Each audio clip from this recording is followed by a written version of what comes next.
Tem gente que parece madura, centrada, responsável. Paga as contas em dia, organiza a rotina, cuida dos outros. Mas o que está por trás desse senso de dever pode não ser nobre. Às vezes, é controle. Disfarçado, silencioso, justificável. Mas ainda assim, controle. É o tipo de pessoa que ajuda, mas faz isso esperando reconhecimento. Que se antecipa, mas para evitar surpresas. Que cuida de tudo, mas se frustra quando os outros não seguem o roteiro. Esse comportamento muitas vezes é elogiado. A sociedade vê como virtude, mas por trás da eficiência pode haver medo. Medo do caos. Medo de não ser necessário. Medo de perder o lugar de controle disfarçado de cuidado. Hoje, a gente vai abrir espaço para observar essa dinâmica, com honestidade, sem julgamento. Vamos falar sobre o que significa realmente assumir responsabilidade e onde, nessa estrada, o ego pode se esconder. Se esse tema já te provoca alguma lembrança, compartilhe com a gente nos comentários. Sua vivência pode ser a chave de alguém que ainda não tem palavras para o que sente. Você se preocupa com as pessoas que amam, isso é fato. Mas há uma linha tênue entre cuidar e controlar.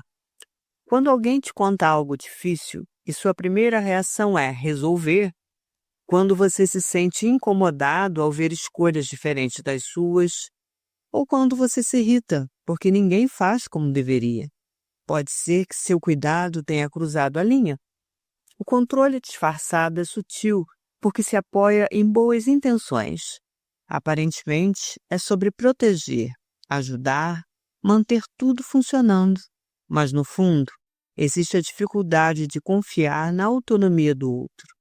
Se você sente que precisa estar por trás de tudo, prever tudo, monitorar tudo, essa responsabilidade talvez seja apenas medo transvestido de virtude. Cuidar exige presença, não vigilância. Exige entrega, não condução oculta. O controle, mesmo que silencioso, pressiona. E quem está do outro lado sente, mesmo que não saiba explicar. Pessoas controladoras nem sempre são frias ou dominadoras. Muitas vezes, são apenas pessoas feridas que não querem mais ser pegas desprevenidas. Assumir responsabilidade se tornou uma defesa. Organizar tudo virou uma armadura contra a imprevisibilidade da vida. Mas armaduras pesam e, aos poucos, sufocam. Quando você sente que precisa ser o pilar de tudo, que se não for você, tudo desanda, essa postura não é força, é exaustão acumulada. A necessidade de controlar nasce do medo. Medo de ser desnecessário, de ser rejeitado. Medo de que os outros não deem conta e, por consequência, você também não. E, acima de tudo, medo do desconhecido. Mas assumir tudo não te torna mais seguro.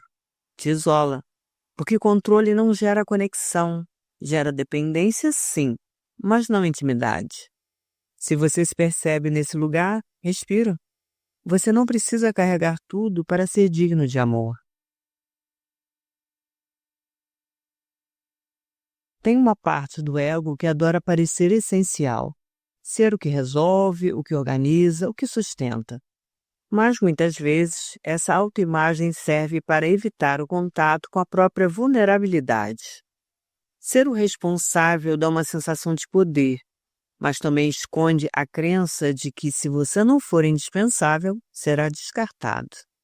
Isso não é consciência, é insegurança disfarçada de virtude. O problema é que esse papel alimenta uma dinâmica invisível.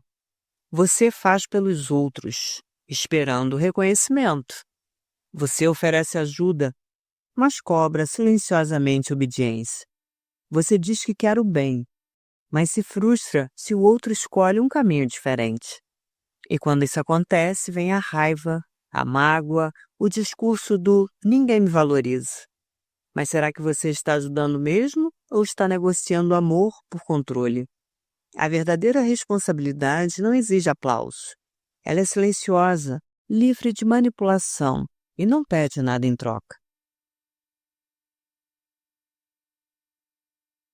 O controle disfarçado também aparece quando projetamos nos outros aquilo que esperamos de nós mesmos.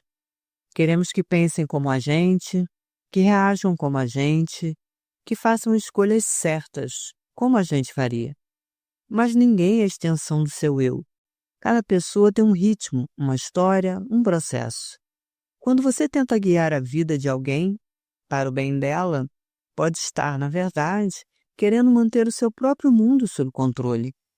Isso acontece muito em relações familiares.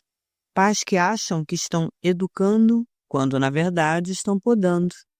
Parceiros que dizem, quero te proteger, mas estão sufocando. Amigos que aconselham, quando o outro só precisava ser ouvido. Respeitar o outro inclui aceitar o que você não entende. Inclui lidar com o desconforto de ver escolhas diferentes das suas e ainda assim continuar amando.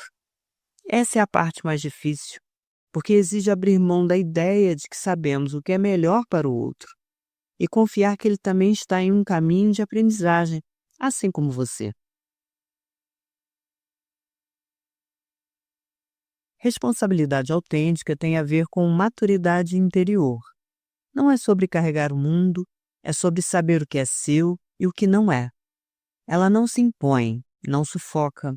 Ela acolhe limites, reconhece fronteiras e permite que o outro cresça, mesmo que erre. Quem controla não confia. Quem confia, permite. Permite que o outro se desenvolva, mesmo sem sua supervisão. Permite que o caos aconteça e que o outro aprenda a lidar com ele. A responsabilidade madura sabe que o amor verdadeiro não se prova com sacrifício. Se mostra na presença, na escuta, na escolha de não manipular, mesmo quando poderia. A verdadeira força está em deixar o outro ser, sem interferir para que ele pense, sinta ou haja como você gostaria.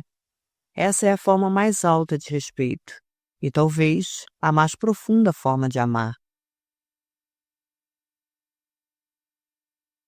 Nem sempre o que chamamos de responsabilidade é virtude. Às vezes é medo camuflado, às vezes é controle elegante. E tudo bem, ninguém precisa se culpar por isso. Mas é essencial perceber, porque enquanto o controle se disfarça de cuidado, a conexão se quebra. Ser responsável não significa ser onipotente. Significa saber o seu lugar e respeitar o lugar do outro. Significa abrir mão da imagem de perfeição para cultivar relações reais. Se você se viu nesse roteiro, saiba. Você não precisa mais manter tudo sob controle para se sentir seguro.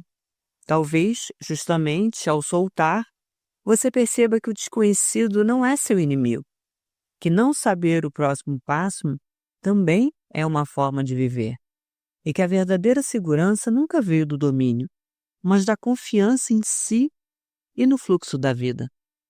Se esse conteúdo tocou algo em você, deixe um comentário aqui embaixo. Talvez alguém precise ler o que você tem a dizer. Agora, se este vídeo tocou algo em você, não deixe isso morrer em silêncio. Curte e compartilha com alguém que, como você, também precisa lembrar da própria essência. E se quiser continuar essa jornada com a gente, se inscreve no canal e ativa o sininho. Cada vídeo aqui é um convite para um novo olhar sobre si mesmo e a vida. Se quiser mais orientação para continuar sua jornada de autoconhecimento, eu separei 2 vídeos que estão aparecendo na tela que podem te auxiliar. Escolhe um e me encontra lá. Até o próximo vídeo. Tchau!